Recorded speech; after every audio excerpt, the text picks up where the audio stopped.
నమస్తే రాష్ట్ర వ్యాప్తంగా హైడ్రా పేరు మారుమోగిపోతుంది. ప్రధానంగా గ్రేటర్ హైదరాబాద్లో అక్రమార్కులకు సంబంధించినటువంటి ఇప్పటికే ఆ కట్టడాలంతా కూడా హైడ్రా కూలుస్తూ వస్తుంది. సో హైడ్రా చేస్తున్న పని రేవంత్ సర్కార్ తీసుకొచ్చినటువంటి ఈ హైడ్రా మీద కాంగ్రెస్ పార్టీ నాయకులు యావత్తు తెలంగాణ ప్రజలంతా కూడా హర్షం వ్యక్తం చేస్తున్నారు. సీఎం రేవంత్ రెడ్డి మీద ప్రశంసలు కురిపిస్తున్నటువంటి పరిస్థితి. ఒకసారి హైడ్రా గురించి మాట్లాడదాం.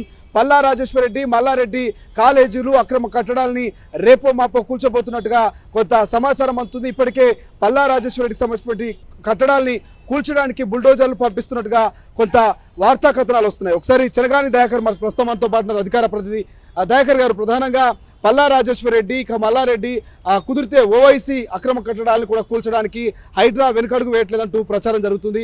వాస్తవానికి ఏం జరగబోతుంది? నిజంగా మల్లారెడ్డి రాజేశ్వరరెడ్డికి సంబంధించినటువంటి కట్టడాలను కూల్చబోతుందా హైడ్రా?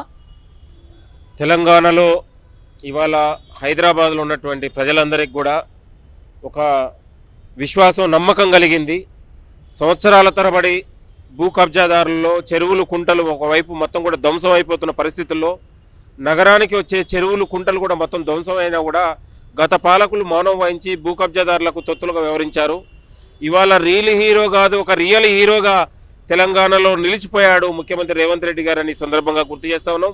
ఇవాళ మీరందరూ చూస్తూ ఉన్నారు, హైదరాబాద్లో అనేకమంది ఉన్నటువంటి స్వచ్ఛంద సంస్థలు ఇవాళ ప్రభుత్వం తీసుకున్నటువంటి నిర్ణయం, హైడ్రా తీసుకునే నిర్ణయాల పట్ల ప్రజలు పెళ్లిబిక్కే ఒక సంతోషాన్ని ఇవాళ వ్యక్తం చేస్తూ ఉన్నారు. నేను అంటా ఉన్నాను, ఇవాళ పల్లా రాజేశ్వరరెడ్డి కాలేజీలన్నీ కూడా ఒక బోగస్ కాలేజీలు, ఇవాళ దొంగ కాలేజీలు పెట్టి గత ప్రభుత్వాలలో ఉన్నటువంటి 10 ఏళ్ల పాటు అధికారుల్ని కనీసం తనిఖీలు రాకుండా అధికారుల మీద మెడల మీద కత్తి పెట్టి ఇవాళ అక్రమార్కుల మీద నీ పర్మిషన్లు తెచ్చుకొని ఇవాళ నువ్వు నీతి వాక్యాలు మాట్లాడుతున్నావు. నిజంగా నీకు చిత్తశుద్ధి ఉంటే మిస్టర్ పల్లా రాజేశ్వరరెడ్డి హైడ్రాను స్వాగతించి నువ్వు చేసిన తప్పేదైతుందో దగ్గరుండి నీ కాలేజీలు కూలగొట్టే ప్రయత్నం చేస్తే ప్రజలు నిన్ను విశ్వసిస్తారని కూడా ఈ సందర్భంగా గుర్తు చేస్తా ఉన్నావు. నువ్వు చేసినటువంటి తప్పిదాల వల్లే ఇవాళ ఇరిగేషన్ ఏఈ పరమేశ్వర్ గారు ఇవాళ పోలీస్ స్టేషన్లో కంప్లైంట్ ఇచ్చిన తర్వాతనే నీ బండారం అంతా కూడా బయటపడ్డది.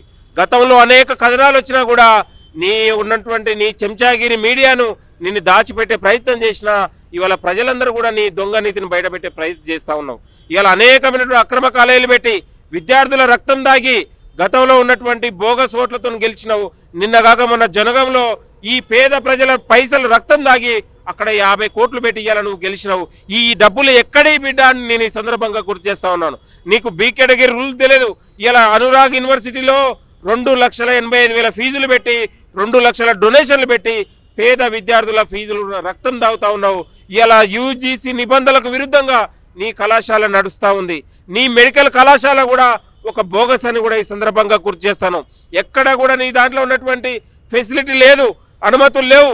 గత పాలకుల ఎన్ఓసి తీసుకొని వచ్చి అక్కడ ఉన్నటువంటి కేంద్రాన్ని మేనేజ్ చేసుకొని పెట్టినావు. నీ మెడికల్ కాలేజీ పైన కూడా మేము ఫిర్యాదు చేస్తాం బిడ్డ, నిన్ను వదిలిపెట్టే ప్రసక్తి లేదని కూడా ఈ సందర్భంగా గుర్తు చేస్తా ఉన్నాం. అసలైన తొలి వెలుగు. ఫాలో వాట్సాప్ @తొలి వెలుగు official.